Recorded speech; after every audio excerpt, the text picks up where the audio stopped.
Hello again and welcome back to English Today. This is DVD 21 and the fourth DVD in your advanced level. And in this DVD, we'll start again with another 2 episodes of our story, That's Life. And then after that, in our special TV programs, our music expert will be talking about the Royal Opera House in London. And then our travel expert will be looking into volunteer holidays. Then, in the grammar section, we will look at ways of expressing your likes and dislikes. And we'll also study different ways of expressing feelings of regret. All right? So enjoy your viewing.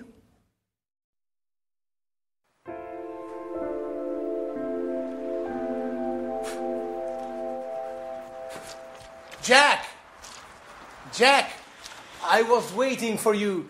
Have you got a minute? Sure, Edward. What's up? You want to put some muscles in your film? Oh, Jack, you're quite a joker. I need some advice about a rather delicate matter. Well, it's about women. Oh, well, then you've come to the right person when it comes to women. In all modesty, I'm sort of an expert. Go ahead, shoot. But make it fast. I have to get to the gym. Oh, well, don't worry. It's like this. If a woman lets you mysteriously know that she's keen on you, and if you didn't expect it, but then you find that you don't mind the gesture, in fact, because of this, you find that you are becoming fond of her. And if she acts as if nothing has happened... Whoa, Edward. What are you getting at? I don't understand it.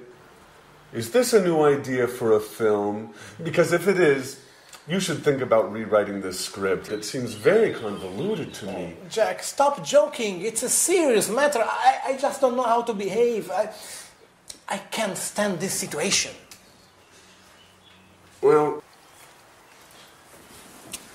okay. Let's take this from the top. So, a woman goes for you. However, she doesn't do it openly. But then she pretends as if nothing has happened. And, as far as I can tell, you don't dislike the idea. Have I got it? Exactly. What should I do?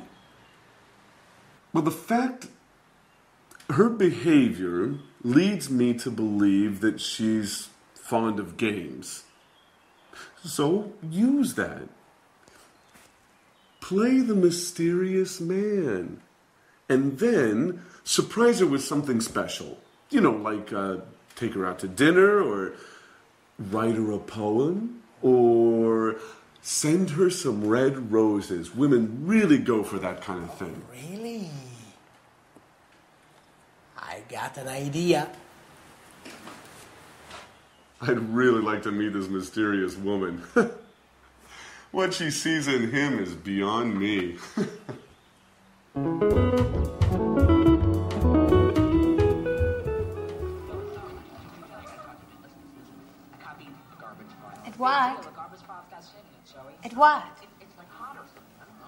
Edward, would you mind not watching the TV for a moment? I'd like to have a word with you. Is it important, Alice? Chuck is on. The reality program about show business. You know I'm nuts for this show. Yeah, I know. It's about the only thing you go for.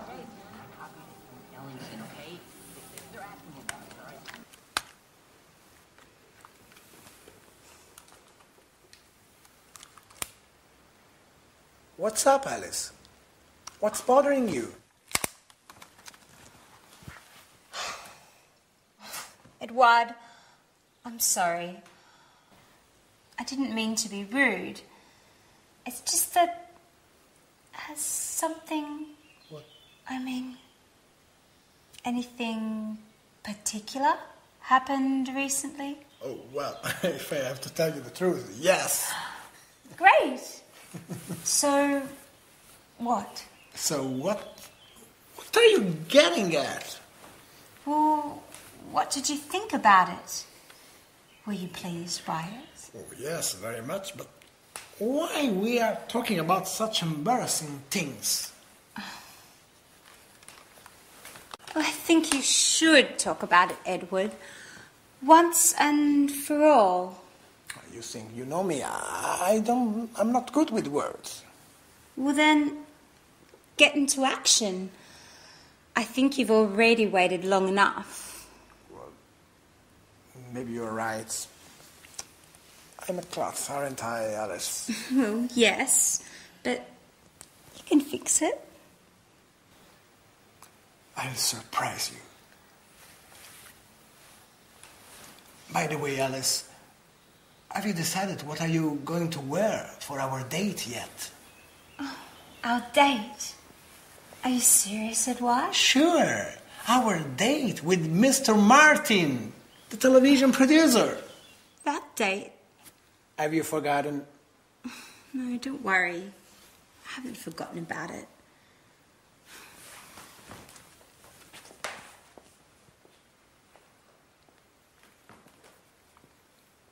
He is way behind. No one jumps for the ball, no one calls for the ball. Carney's slightly out of position, just snaps the ball and scores.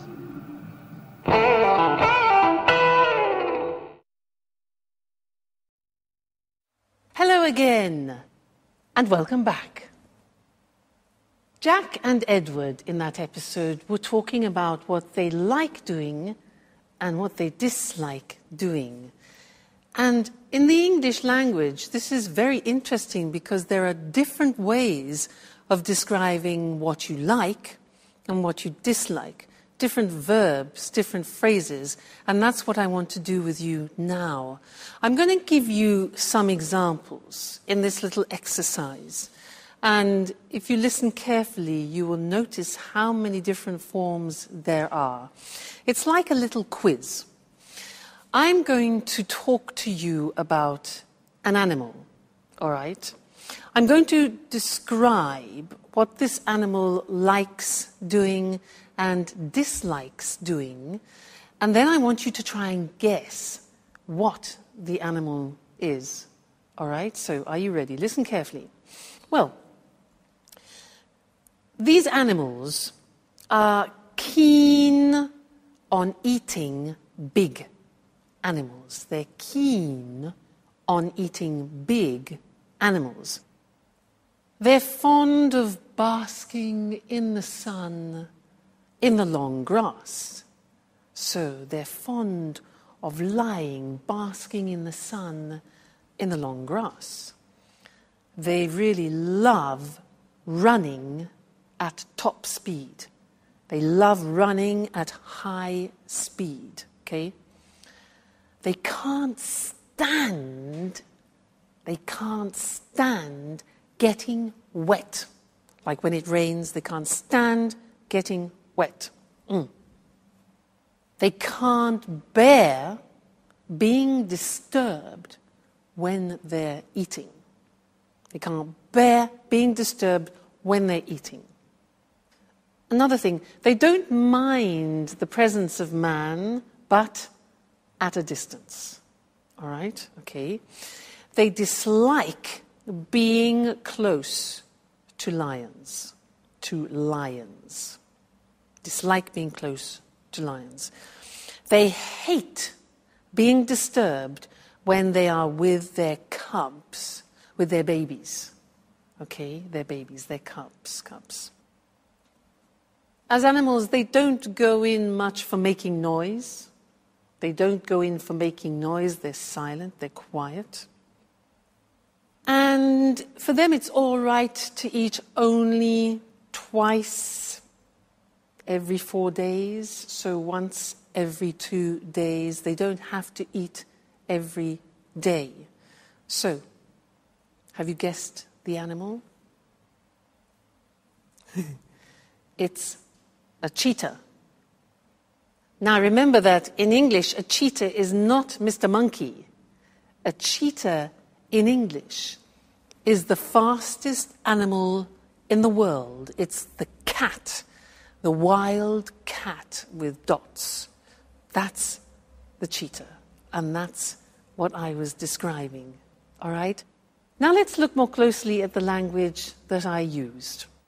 So, if we are talking about likes, these are the possibilities.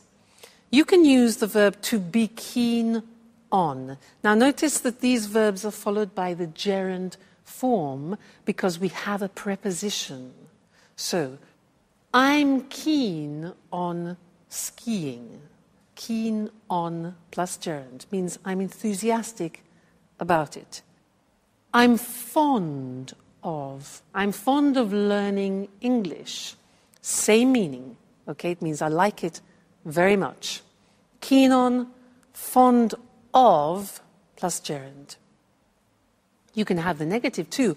I'm not so fond of going to the cinema alone, for example. Now, what about negative? I can't stand is the same as I hate. Very, very common use, this. I can't stand getting up early in the morning. Gerund. I can't stand getting up early in the morning. We also say, I can't bear. Look at the pronunciation. I can't bear. All right? Getting up early in the morning. I can't bear drinking beer, for example. You can say, I really love doing something. I really love playing tennis. Now, you can say, I don't mind doing something. Now, I don't mind means I don't particularly like it. I don't particularly dislike it. So it's okay, it's nothing special for me. So I don't mind playing tennis, but it's not my favorite sport. All right? We also have the verb dislike. I dislike playing tennis. All right? So see how many they are. It's really interesting. Another one which is much less known, but we use it quite a lot, is to go in for. Listen to this. I don't go in for watching documentaries. I don't go in for playing tennis. Again, which means I'm not interested in it. All right? Another thing is, well, it's all right. Again, this is non-committal. It's all right playing tennis, but it's not my favorite sport. All right? And then something similar to all right is it's okay. Well, it's okay eating rice, but I'm not really very enthusiastic about it. So you see how many different examples we have to describe like and dislike in English. And again, these are things that we use every day, so you need to practice them often. So it's okay learning English, and you are excellent at doing it. And I like seeing your progress. Okay, great. Well, that's this lesson, and we'll see you again in the next one. All right, bye for now.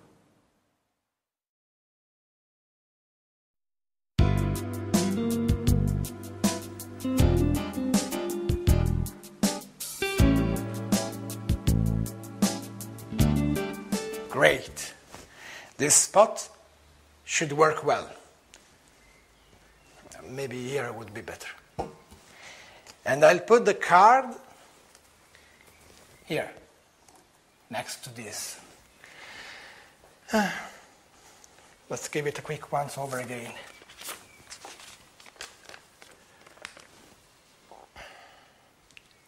And I should have done this long ago. Now I can't wait any longer. Listen to my poetry, written especially for you. You are perfume, the color of all flowers, the breath and scent of the sea, the warming strength of the sun. You, the shining star that lights my life. Who knows if she'll like it? What about these roses? Will she like them? And what if she makes fun of me? Perhaps I shouldn't have listened to Jack, but of course. It makes no sense to go on as if nothing has happened. Somebody has to take the first step. I'll await you tomorrow night here in the living room. When everyone is asleep, we'll be able to be alone. Finally, alone. Okay, that is done. There's nothing more to do now but wait. Anne'll be home soon. Thank God Alice won't be here at least for 2 hours. And Jackie's at the gym, yes. I calculate everything perfectly. Now it's time for me to leave as well. I don't want Anne to see me here. Here she is. It's time to go. Excellent. Great, Edward. The moment of truth approaches. They'll never call me an amateur again. Right, fine. Bye-bye. Oh, is the door open? Bloody cat's coming. Oh, what are these? For me? Oh, they're beautiful. I wonder who sent them. Oh, what poetry. Who could have written it?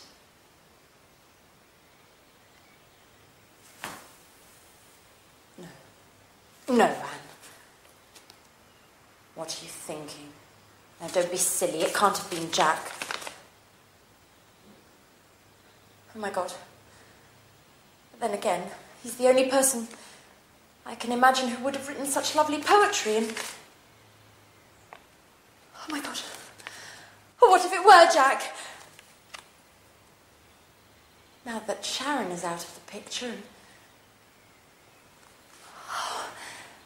Who would have ever thought that one day...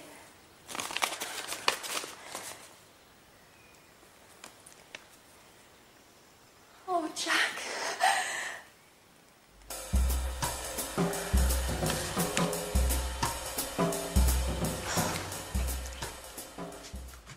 Hi, Anne. Hi, Alice. My, aren't we feeling chirpy today? Yes, we are feeling chirpy. I've just received a mysterious and completely unexpected surprise. So, what is it? What's all the suspense for? Oh, I'm sorry, Alice. I'd like to keep it a secret for the time being. There's something I have to check up on first. But don't worry, I'll tell you soon enough. Now, why don't you tell me, how's it going with Edouard? By the look on your face, I would guess things aren't going very well. You said it. A complete and utter disaster. I should never have written that card. Why? What's the matter? That's the problem. Nothing has happened. Edouard acts as if he'd never read that card. And yet I know he read it. I'm absolutely certain of it. Why are you so sure? Well, he told me in no uncertain terms. I fished around, vaguely, and he admitted that something strange had happened, and he also said that he was very pleased. And then nothing. No words, no actions. At this point, I think he was referring to something else entirely.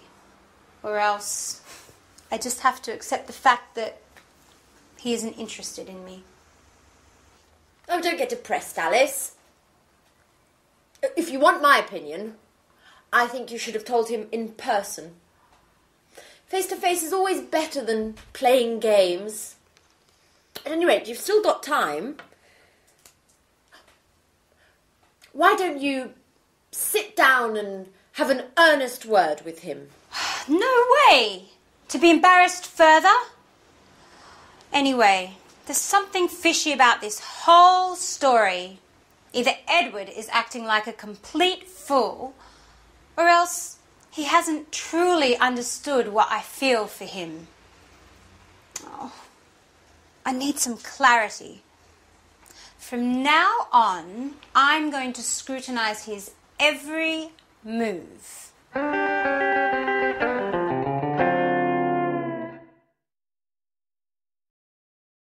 Hi again and welcome back for some more English language.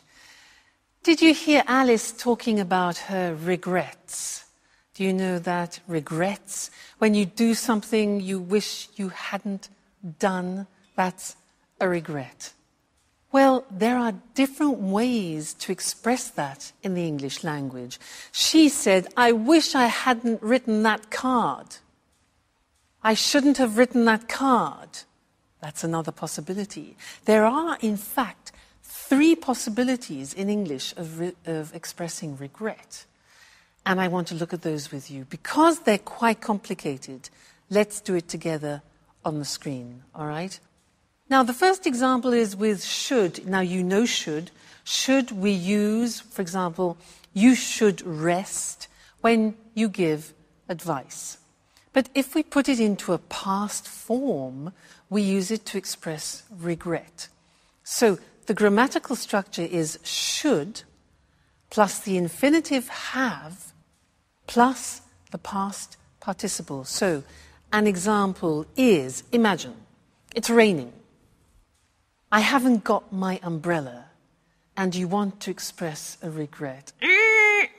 So you could say, I should have brought my umbrella. You see, should, infinitive have, plus the past participle, bring, brought, brought. So you say, oh, damn, I should have brought my umbrella with me.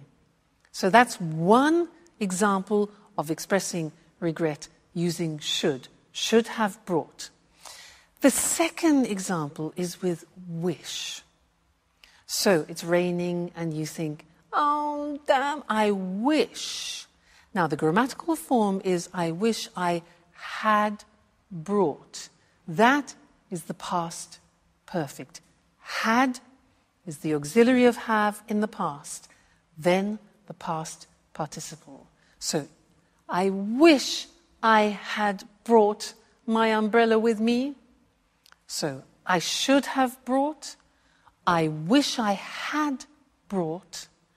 And the last one is very similar to wish. It's if only I had brought my umbrella with me. So there again we have if only followed by the past perfect. If only I had brought my umbrella with me. All right? So 3 forms of expressing regrets. Let's practice. Situation. I've got sunstroke. My face is burning because I've been on the beach all day. Regrets could be, I shouldn't have stayed in the sun so long. Shouldn't have stayed. I wish I hadn't stayed in the sun so long. If only I hadn't stayed. Get the idea? Yeah? Good. Next situation. My car has broken down again. It's stopped. My car's broken down again. Regret. I should have taken it to the mechanics. I should have taken it to the mechanic earlier for a checkup. Or, I wish I had taken it. You see, you can use one of the 3 forms, exactly the same meaning. All right? Great. Next one, I'm completely lost. Situation, I am completely lost. Regret. I wish I had brought a map with me. I wish I had brought a map with me. Okay, getting the idea? Next one, I've got a terrible headache. Oh, terrible headache. If only I hadn't drunk so much red wine last night. If only I hadn't. I shouldn't have drunk 3 bottles of red wine last night. Now I regret it. Another one. Damn, I missed the plane. I missed the plane. My alarm clock. Bzzz. I should have put the alarm clock on. Obviously. And the last one, my PIN card. I'm trying to get money. I've forgotten my PIN card for my cash dispenser card. I should have memorized it better. If only I had memorized it better. All right, so there are the three forms. Should have done, I wish I had done, and if only I had done. Okay, I'm sure you think, I wish I had been born English. That way I wouldn't have to learn the English language. Well, we're here to help you. So that's the end of this lesson, and see you again very soon. Bye.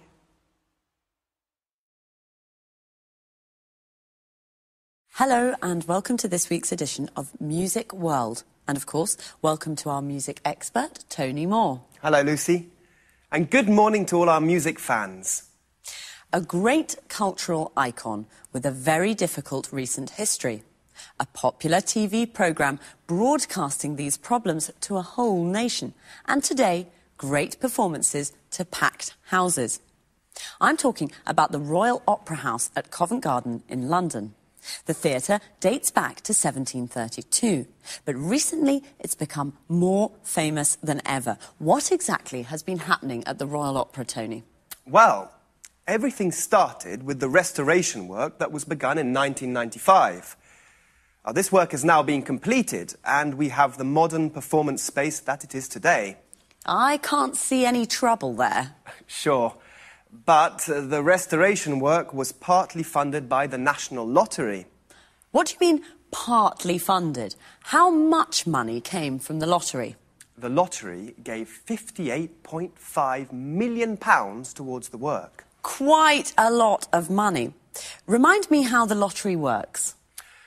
Lottery tickets cost £1 and are sold all over the country. And there's a big draw once a week. OK, so the Royal Opera House received £58.5 million from the lottery. What happened next? The restoration work was completed in 1999. Tony Blair's Labour government had given the Royal Opera this lottery money on condition that it made opera less elitist in the future by keeping some of its seats reasonably priced for citizens earning an average wage. Did they do that? Yes. But let's not rush things. In 2001, the Royal Opera became even more famous when the BBC filmed a fly-on-the-wall documentary about the day-to-day running of the place. Well, the programme showed a real-life soap opera in action. During this period, the theatre was chaotically managed and was almost out of control.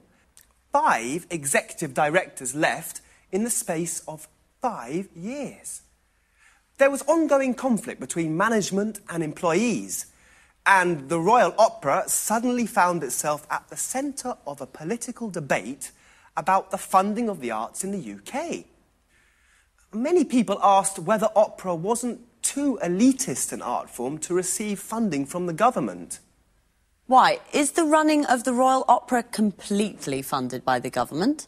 No. But it does rely in part on the government. 31% of its funds come from government subsidies. Today, corporate sponsorship is becoming more important. In 2006, this amounted to nearly £16 million. Of course, the rest of the funds come from ticket sales. I see. And then, how does the story end? The BBC documentary programme was a great success. It had a huge audience. The TV project wasn't so successful for the Royal Opera management, as it entered a period of financial crisis. And there was an enormous amount of criticism because of the high cost of the renovation work, and because of the BBC TV documentary, which showed that the place was managed very, very badly. And today? Well, after so many years of difficult times, the Royal Opera is newsworthy simply because it isn't. For the last 5 years, the Royal Opera has been putting on successful operas and ballets. It's been doing a fine job. What's more, the Opera House has kept its promise. Now, it's attracting new audiences to listen to opera, and some of the seats are reasonably priced. So how much do tickets cost? The top price for a performance is usually £180, but half of the seats cost £50 or less, while the cheaper seats cost less than £10. Of course, they're not very close to the stage, but they are the cheapest grand opera seats in Europe. On an average evening, 48% of the audience is watching its first opera. So, a wider range of people are watching opera now in London. Oh, that's right. After a very difficult period, the Royal Opera is now running smoothly. Another soap opera with a happy ending. So, thanks, Tony, and Thanks. goodbye. Goodbye. And goodbye to all our music fans. So, the Royal Opera House, a cultural icon with a difficult history. A cultural icon is a famous symbol for one of the arts, music, writing or painting. But today it puts on performances to packed houses. Remember, the phrasal verb to put on means to organise and perform. A packed house is a theatre with every seat sold out. We say a place is packed when it's full of people. The restoration work that started in 1995 was partly funded by the National Lottery. To be funded by means to be financed by, to receive money from someone or something, in this case, the lottery. It was partly funded means that it received part of the money it needed. This money was given on condition that opera was made less elitist. Elitist means that it is only available to a small group of people, usually socially or intellectually superior. The expression on condition that means only if. The BBC filmed a fly-on-the-wall documentary about the day-to-day running of the place. A fly-on-the-wall documentary is a programme that shows everything that happens in real-life situations. Day-to-day means daily, of every day. So the day-to-day running of the place means the normal, everyday administration of the place.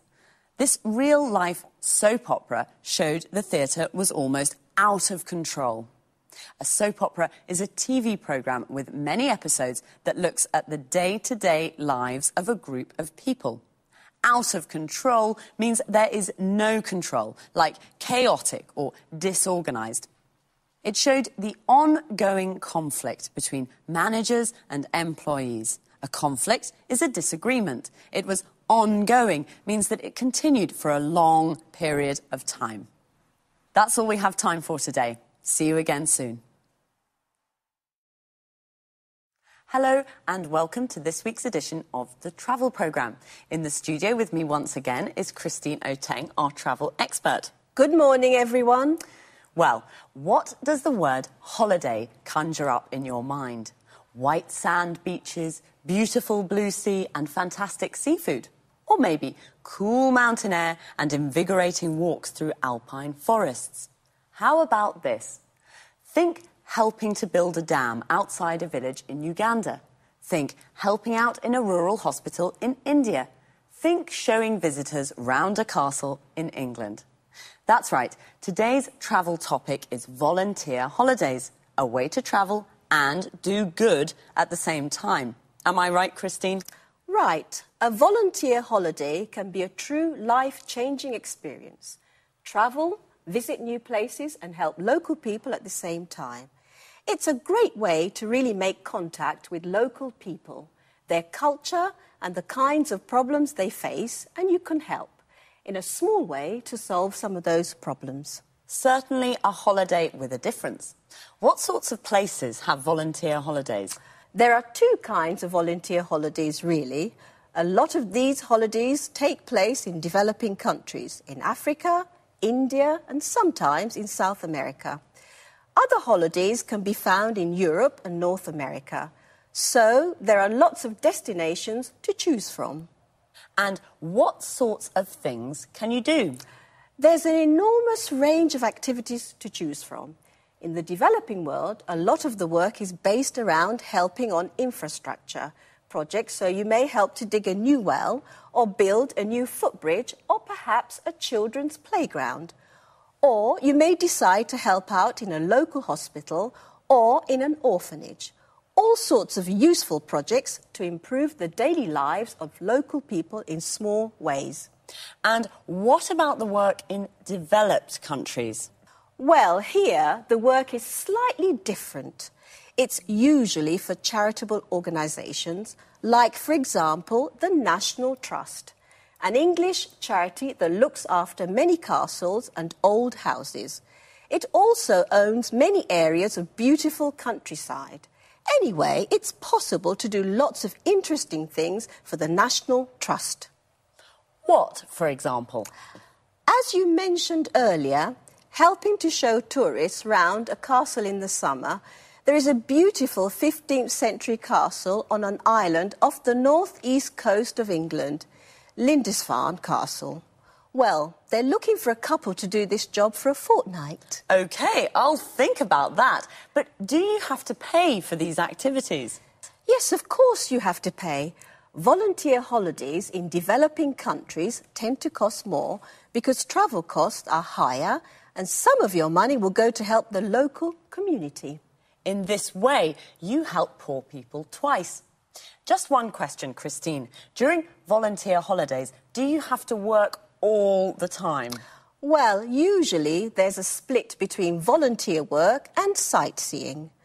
For example, during a fortnight's holiday to Africa, you may spend the first week on your volunteer work and the second week visiting game reserves, relaxing, shopping.